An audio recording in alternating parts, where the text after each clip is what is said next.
نبی علیہ السلام کے دل میں جتنی خشیت الہی تھی نا، اس کا تو ہم اندازہ لگا ہی نہیں سکتے، مگر اس کے باوجود اپنے اہل خانہ کے ساتھ، اپنے گھر والوں کے ساتھ نبی علیہ السلام کا محبت کا تعلق تھا،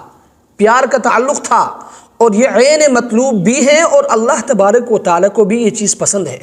اب دیکھیں نا، حدیث میں آتا ہے کہ آپ صلی اللہ علیہ وسلم جب بھی گھر میں تشریف لاتے تو مسکراتے چہرے کے ساتھ تشریف لاتے، اور جب بھی گھر سے واپس تشریف لے کر جاتے تو مسکراتے چہرے کے ساتھ تشریف لے جاتے، اور یہ عین مطلوب بھی ہے۔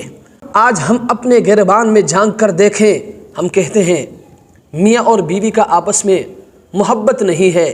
پیار کا تعلق نہیں ہے، ہر وقت گھر میں لڑائی جھگڑے ہیں۔ میرے بھائی، آپ مجھے بتائیں نا، آپ باہر کسی سے لڑتے ہیں، آپ کے کاروبار میں نقصان ہوتا ہے، آپ باہر کسی سے منہ ماری کرتے ہیں، پھر اس کے بعد جب آپ گھر تشریف لاتے ہیں نا تو سارا غصہ آپ گھر والی پر نکالتے ہیں۔ آپ مجھے بتائیں نا، اس سے محبت کہاں سے پیدا ہوگی؟ آپ کی زندگی میں سکون کہاں سے آئے گا؟ ایک عورت جو صبح سے شام تک آپ کا انتظار کرتی ہے، وہ یہ سوچتی ہے کہ میرا میاں آئے گا، میں اس کا استقبال کروں گی، پھر جب تشریف لائے گا مل کر اس کے ساتھ بیٹھ کر کھانا کھاؤں گی، لیکن آپ گھر میں تشریف لاتے ہیں منہ بنا کر غصے میں، اس سے محبت کہاں سے پیدا ہوگی؟ اس لیے میں تمام شوہر حضرات سے یہ گزارش کروں گا کہ اگر آپ یہ چاہتے ہیں کہ آپ کے گھر میں سکون ہو، آپ کے بچوں کی زندگی میں سکون ہو، آپ کی اور آپ کے گھر والی کے درمیان محبت ہو، پیار ہو، تو آپ جب بھی گھر میں تشریف لائے تو آپ نے مسکراتے چہرے کے ساتھ تشریف لانا ہے۔ آپ مجھے بتائیں نا کہ ایک عورت صبح سے شام تک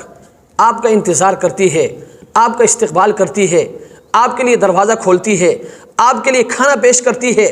اسی عورت کے لیے جب آپ گھر میں تشریف لاتے ہیں مسکراتے چہرے کے ساتھ سلام کرتے ہوئے جب آپ گھر میں تشریف لائیں گے تو آپ مجھے بتائیں نا، بہار آئے گی یا نہیں؟ آپ کے گھر میں سکون ہوگا یا نہیں؟ ضرور ہوگا۔ اس لیے جب بھی آپ گھر تشریف لائیں تو مسکراتے چہرے کے ساتھ، خوشی کے ساتھ، محبت کے ساتھ، پیار کے ساتھ آپ نے گھر میں تشریف لانا ہے،